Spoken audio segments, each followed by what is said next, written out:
Hoy tenemos una pieza especial para los chavorrucos que son amantes de los personajes clásicos. Comenzamos.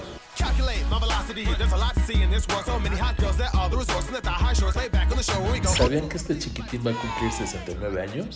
Astro Boy es una serie de manga escrita e ilustrada por Osamu Tezuka y fue hasta el año 1963 que saltó en la televisión y rápidamente se hizo popular en el extranjero. En 1980 salió una nueva versión de serie de 52 capítulos que es la que todos conocemos.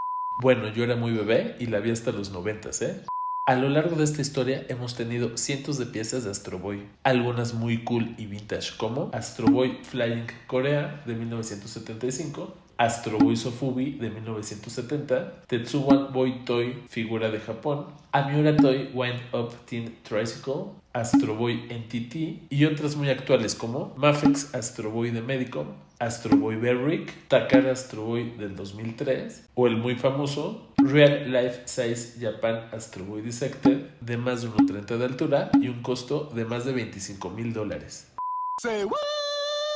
Pero bueno, en esta ocasión veremos el Astro Crash diseñado por Josh Devine y hecho por Strangecat Toys. Devine es un artista y diseñador gringo y algunos de sus trabajos son caricaturista en Playboy. Me suena, ¿no? Sí. Director de arte en Kid Robot y ha tenido figuras como Cash Wolf Donnie, Yummy World de Tasty Treats, Sea SpongeBob y el más reciente Super Crash Bro. Algo que nos llama mucho la atención es que ha dado clases de diseño, animación y construcción de personajes y ha sido voluntario de escuelas primarias para enseñarle a los niños acerca del arte. Interesante, ¿no? Ahora pasemos al unboxing.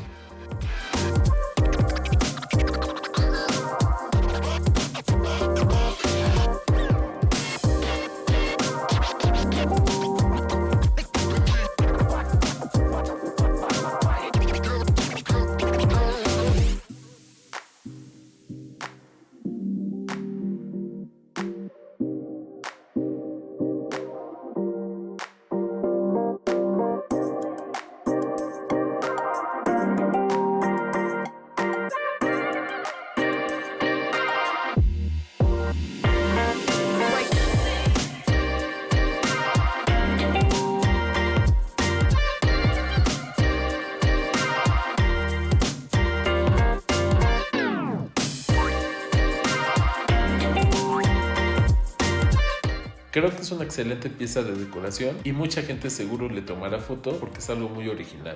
Díganos por favor si les gustó esta figura y el diseñador para tener más de él. Nos vemos pronto.